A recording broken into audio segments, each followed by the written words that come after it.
Assalamualaikum warahmatullahi wabarakatuh. Di sini kembali pada praktikum perencanaan dan pengendalian produksi industri. Di sini kita akan mengaplikasikan modul pertama, yaitu modul forecasting.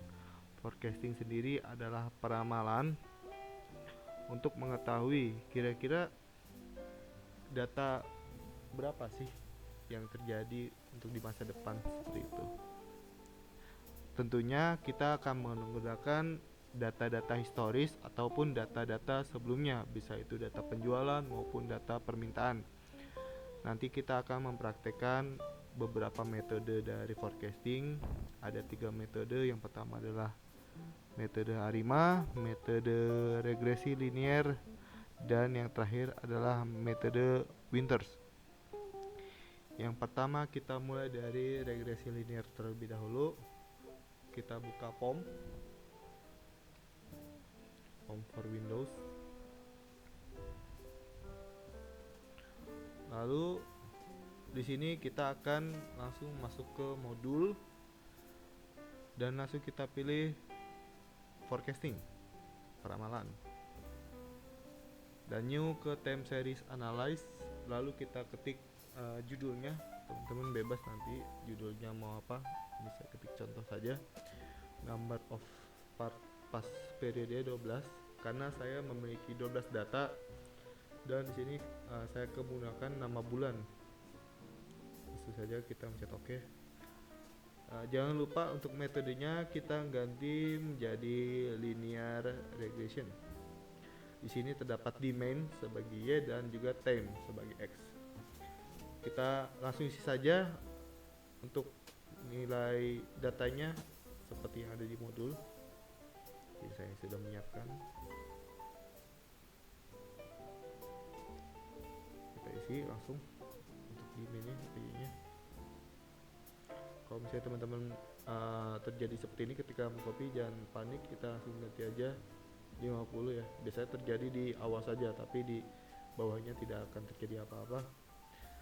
Jangan lupa untuk time-nya juga kita ganti. Di sini 1, di sini 2, 3, 4. Setelah kita sudah mengisi demand dan time-nya, kita langsung solve saja. Kita langsung running datanya dengan mencek solve di sini. Dan akan langsung muncul forecasting resultnya. Di sini kita tahu bahwa data selanjutnya di bulan ke-13 yaitu 48,82.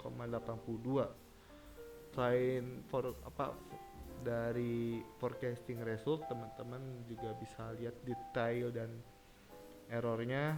Di sini ada totalnya, ada rata-rata, dan next period forecastingnya itu ada 48,82. Sini bias, MAD, dan standar deviasinya 6,32. Selain itu teman-teman juga bisa lihat di sini kontrolnya dan bisa dilihat grafiknya. Nah, ini grafiknya ya. Itu tadi metode regresi linear. Selanjutnya kita akan menuju ke metode Winters ya. Untuk metode Winters sendiri kita buka Minitab.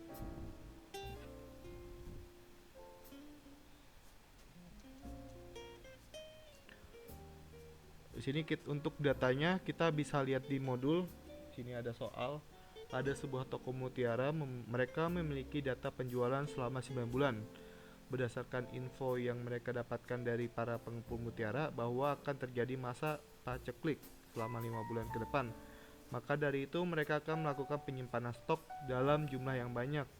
Untuk mengetahui berapa banyak mutiara yang harus mereka simpan, mereka ingin melakukan peramalan untuk 5 bulan ke depan. Adapun data penjualannya bisa teman-teman lihat di modul. Di sini saya sudah menyiapkan data aktual dari soal tersebut. Sini kita langsung masukkan saja. kita paste, kita tulis data penjualan. Nah, untuk melakukan metode Winters ini cukup mudah teman-teman, tinggal ke start, lalu ke time series dan ke Winters method. Di sini variablesnya teman-teman klik 2 kali data penjualan. Seasonal range ini berarti teman-teman punya berapa. Nah, karena di sini kita punya 9, kita ketik 9.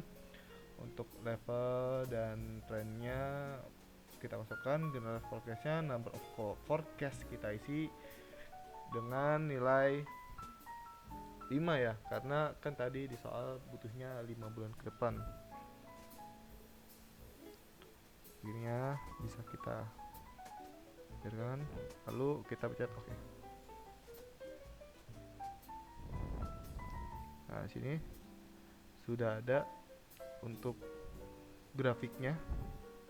Untuk nilainya teman-teman bisa lihat di sessions.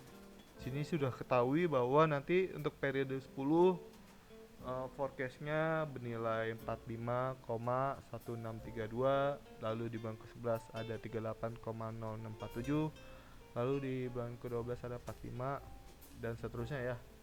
Jadi cukup mudah apabila teman-teman ingin menggunakan metode Winters tersebut. Selanjutnya adalah metode ARIMA. Tetap berada pada, kita reset lagi aja biar teman-teman mudah memahaminya. Kita buka mini tab lagi.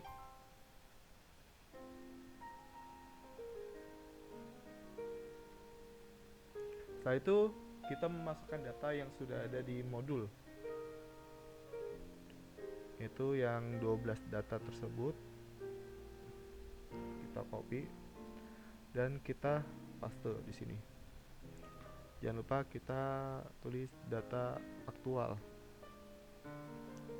Nah, untuk memulai ARIMA, proses pengambilan data dengan metode ARIMA, kita harus mengetahui apakah data tersebut sudah stasioner dengan variansi dan sudah stasioner dengan rata-rata. Yang pertama kita cari adalah apakah data tersebut sudah stasioner dengan variansi. Pertama kita ke stats, terus kita ke control charts, ke box chart transformation. Di sini kita klik di sini untuk memasukkan data aktual. Setelah sudah kita isi subgrupnya 1, lalu optionnya store transfer datanya, artinya teman-teman nanti mau memasukkan datanya ke kolom yang mana sih. Kalau saya ke baris yang mana, saya mau memasukkan yang di kolom C2 ini. Oke. Tunggu. Nah, ternyata round value-nya itu 2. Yang teman-teman harus perhatikan adalah nilai round value-nya ini. Data dibilang stasioner apabila round value-nya ini bernilai 1. Nah, karena di sini 2, maka data belum stasioner. Kita akan mencoba lagi untuk mencari data yang stasioner dengan menggunakan hasil trans tadi ya. Kita coba yang trans. Kita control charge lagi. Cok. Data aktualnya kita hapus, kita ganti yang trans. Optionsnya jangan lupa kita memasukkannya di store C3 ya, biar kalau misalnya datanya ternyata belum stasioner, kita nggak kehilangan data sebelumnya. Kita pencet oke. Nah, setelah kita memasukkan data yang trans, ternyata datanya tersebut sudah stasioner, artinya data ini sudah stasioner terhadap variansinya. Jika sudah, kita ketik yang stasioner variansi var ya. Oke, selanjutnya ini kita harus mengecek data stasioner variasinya ini apakah sudah stasioner terhadap rata-rata atau belum. Caranya adalah kita harus melihat auto korelasinya. Nah, kita ketik yang ini stasioner variasinya. Number of flags-nya kita isi 12 karena kita punya 12 data. Lalu ininya bisa dikosongkan, kita pencet OK. Bisa kita lihat autokorelasinya. Selain autokorelasi, teman-teman harus bisa dilihat juga di partial autokorelasi.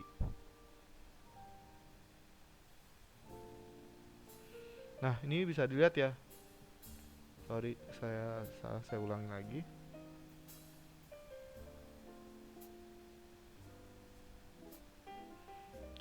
Nah, jangan lupa Lex-nya kita ganti 12 agar memudahkan kita melihat ini ya datanya. Nah, bisa kita lihat bahwa datanya ini tidak rata-rata ya. Tidak ada yang hilang, ada yang muncul. Artinya data tersebut belum stasioner terhadap rata-rata. Hanya kita harus mendiferensikan agar data tersebut stasioner. Caranya kita buat di kolom satu lagi ya, judulnya df difference.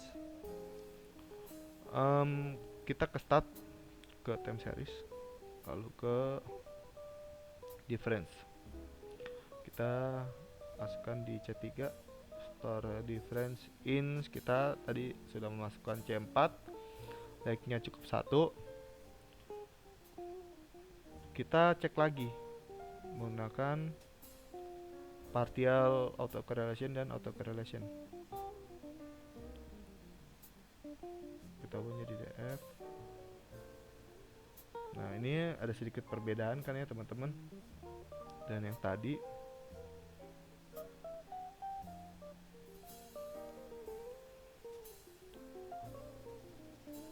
kalau data yang tadi duanya hilang di autokorelasi, di sini sudah muncul lagi. Dan selain hilang tadi, apabila nanti teman-teman mengambil data dan ternyata datanya ini keluar dari garis, itu berarti teman-teman harus mencari diferensialnya lagi, itu harus mencari difference agar data tersebut terdapat dalam garis ini dan juga tidak ada data-data yang hilang seperti itu. Karena sudah stasioner terhadap rata-rata, kita bisa menggunakan metode ARIMA. Metode ARIMA sendiri memiliki beberapa jenis ya. Ini kita masukkan data aktualnya. Nah, di sini kita metode ARIMA itu ada beberapa jenis yang tadi saya sebutkan. Ada yang autoregressive C1, difference C1, dan moving average C1. Ada yang 111, 100, 011, dan sebagainya.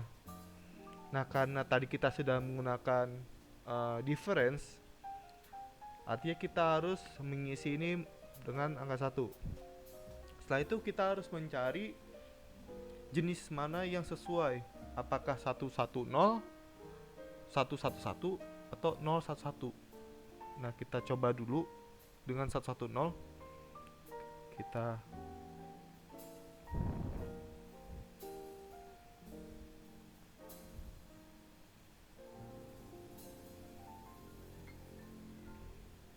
pencet OK. Nah, untuk mengetahui yang mana yang paling cocok, teman-teman harus melihat p-value-nya. Apabila p-value lebih dari alpha, berarti data tersebut tidak signifikan dan kita harus mencari nilai MSE yang paling kecil. Di sini kita sudah mendapatkan p-value dari autoregressive adalah 0,141. Kita tulis agar kita tidak lupa bahwasanya tadi nilai p-value-nya 0,141 dan nilai apakah data tersebut signifikan atau tidak. Karena nilai p-value-nya lebih dari 0,05, bahwa dinyatakan data tersebut tidak signifikan.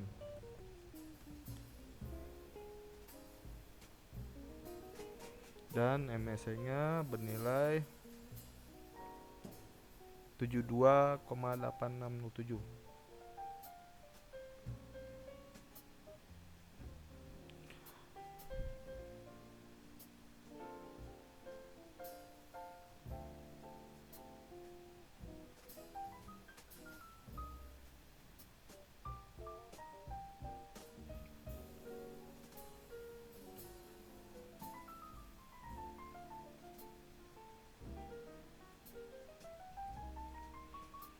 Oke, lanjut.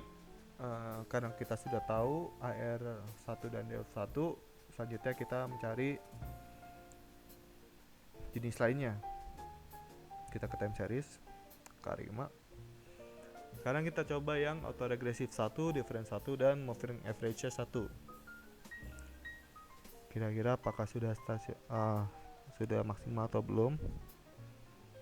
Kita dapatkan bahwa P value-nya ini 0,66 untuk nilai AR, dan untuk nilai moving average itu 0,013 dengan MSE-nya senilai 31,081.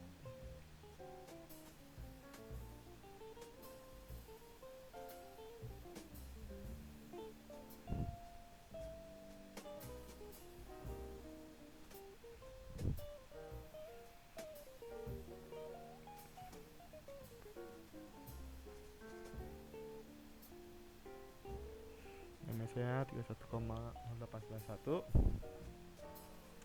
Lalu tadi nilai P value-nya kita bisa lihat 0,66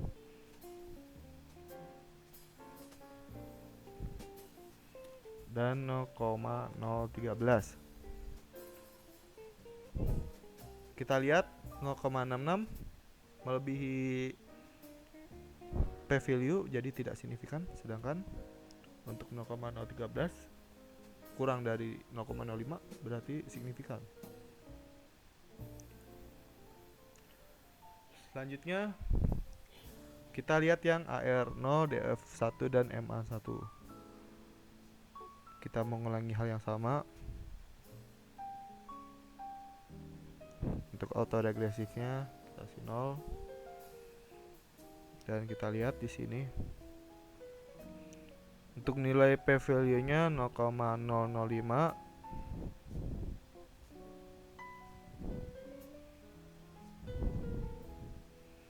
dan MSE-nya 28184.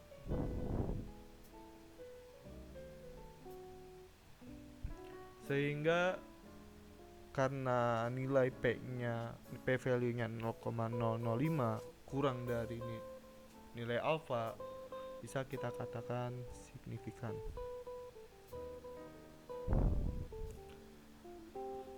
Setelah kita tadi menguji beberapa jenis dari metode ARIMA, kita bisa lihat bahwa yang terbaik di sini pada kasus ini adalah autoregressive-nya 0, difference-nya 1, dan moving average-nya 1 dengan nilai P value-nya 0,005 bisa dikatakan signifikan, dan nilai MSE paling kecil.